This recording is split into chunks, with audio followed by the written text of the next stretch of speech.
Shalom, selamat pagi semuanya. Selamat bertemu kembali dalam renungan pagi. Kita patut bersyukur kepada Tuhan karena kita masih diberi kesempatan untuk meneruskan kehidupan kita. Sebelum kita masuk renungan pagi pada pagi hari ini, mari kita berdoa dulu.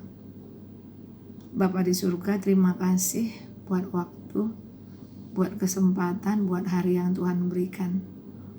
Bapa, sebelum kami meneruskan kehidupan kami pada hari ini, kami minta tuntunan-Mu Roh Kudus, kami minta firman-Mu Tuhan, kami minta Engkau menyertai kami, sehingga ketika kami melangkah, kami percaya Engkau berjalan bersama dengan kami. Kami mengucap syukur, dalam nama Yesus kami berdoa. Amin. Pada hari ini, firman Tuhan diambil dari Kisah Para Rasul. Kisah Para Rasul 21 ayat 16 sampai dengan 26, demikian firman Tuhan. Bersama-sama dengan kami, turut juga beberapa murid dari Kaisarea. Mereka membawa kami ke rumah seorang yang bernama Manason.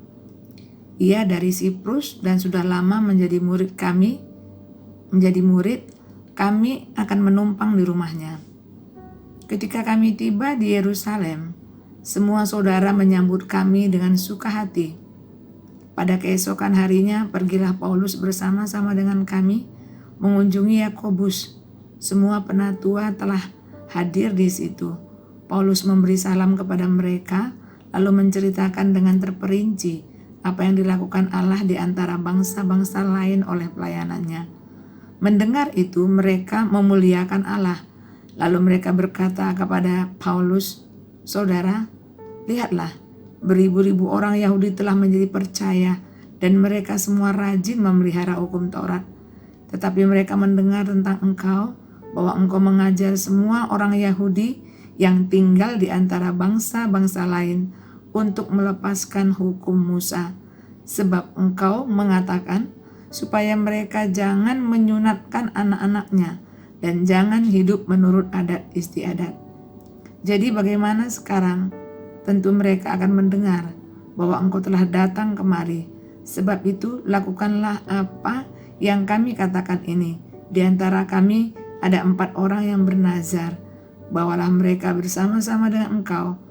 Lakukanlah pentahiran dirimu bersama-sama dengan mereka dan tanggungkanlah biaya mereka sehingga mereka dapat mencukur rambutnya. Maka semua orang akan tahu bahwa segala kabar yang mereka dengar tentang engkau sama sekali tidak benar, melainkan bahwa engkau tetap memelihara hukum Taurat. Tetapi mengenai bangsa-bangsa lain yang telah menjadi percaya, sudah kami tuliskan keputusan-keputusan kami, yaitu mereka harus menjauhkan diri dari makanan yang dipersembahkan kepada berhala, dari darah, dari daging, binatang yang mati dicekik, dan dari pencabulan. Pada hari berikutnya, Paulus membawa orang-orang itu serta dengan dia, dan ia mentahirkan diri bersama-sama dengan mereka, lalu masuk ke bait Allah untuk memberitahukan bila mana pentahiran akan selesai dan persembahan akan dipersembahkan untuk mereka masing-masing. Saudara-saudara yang kekasih dalam Yesus Kristus, ini adalah salah satu perjalanan Rasul Paulus ke Yerusalem. Dari bacaan di atas, ada beberapa hal yang menarik di hati saya. Ada 3 poin, yaitu yang pertama di ayat 16. Bersama-sama dengan kami, turut juga beberapa murid dari Kaisarea. Mereka membawa kami ke rumah seorang yang bernama Manason. Ia dari Siprus dan sudah lama menjadi murid. Kami akan menumpang di rumahnya. Beberapa kali dikatakan kata murid, saudara yang kekasih. Ya, kata murid. Kemudian, dan saya cari kami ini di sini pun ternyata adalah Paulus dan murid-muridnya.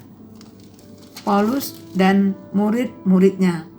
Kemudian kalau kita lihat pasal ayat berikutnya, ada ayat 21 itu pasal 4, di situ kami mengunjungi murid-murid dan tinggal di situ 7 hari lamanya. Oleh bisikan roh, murid-murid itu menasihati Paulus supaya ia jangan ke Yerusalem. Ternyata Paulus ini adalah seorang yang selalu memuridkan orang. Dimanapun dia berada, di kota manapun dia berada, dia itu selalu memuridkan orang-orang. Itu yang selalu dikerjakannya, seperti perintah Tuhan, jadikanlah semua bangsa jadi muridku. Kemudian apa yang dilakukan Paulus, Bapak Ibu Saudara, selain dia memuridkan, dia itu adalah mengajar.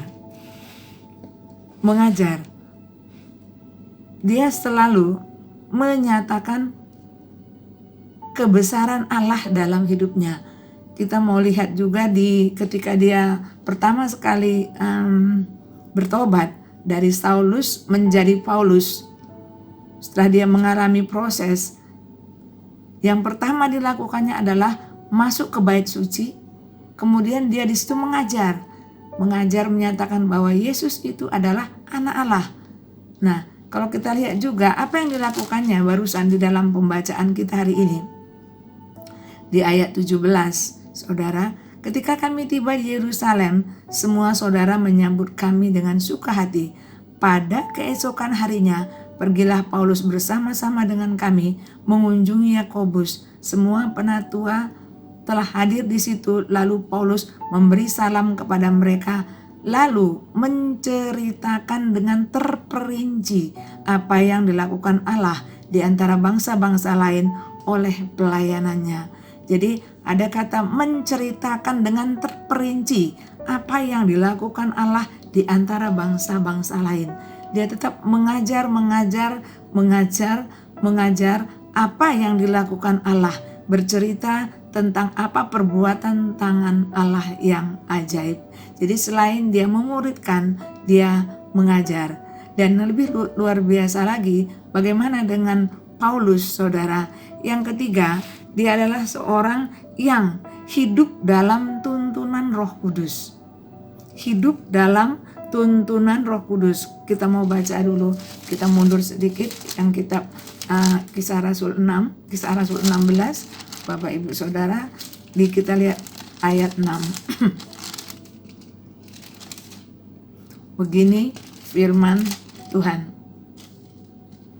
Mereka melintasi tanah Frigia dan tanah Galatia karena Roh Kudus mencegah mereka untuk memberitakan Injil di Asia, dan setibanya di Misia mereka mencoba masuk ke daerah Bitinia, tetapi Roh Yesus tidak mengizinkan mereka.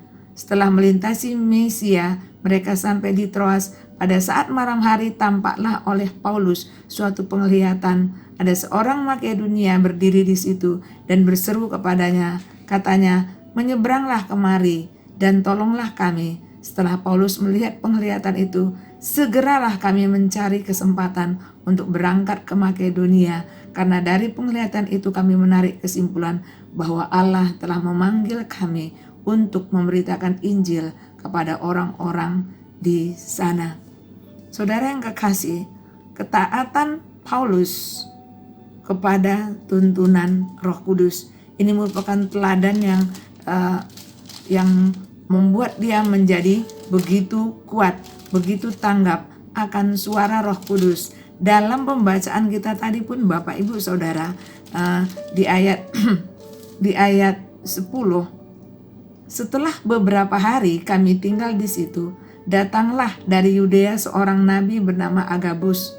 Ia datang pada kami, lalu mengambil ikat pinggang Paulus sambil mengikat kaki dan tangannya sendiri. Ia berkata, "Demikianlah kata Roh Kudus, beginilah orang yang mempunyai ikat pinggang ini akan diikat oleh orang-orang Yahudi di Yerusalem dan diserahkan ke dalam tangan bangsa-bangsa lain."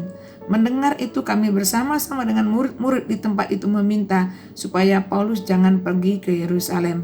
Tetapi Paulus menjawab, Mengapa kamu menangis dengan jalan demikian? Kamu menghancurkan hatiku, sebab aku ini rela bukan saja untuk diikat, tapi juga untuk mati di Yerusalem oleh karena nama Tuhan Yesus. Bapak Ibu Saudara yang kekasih dalam Yesus Kristus, inilah suatu ketaatan yang luar biasa. Murid-muridnya sudah melarang Paulus untuk ke Yerusalem karena di sana dia akan diikat kakinya, tetapi dia tetap berkata, untuk mati pun aku di Yerusalem tidak apa-apa oleh karena nama Tuhan Yesus. Inilah ketaatan yang luar biasa.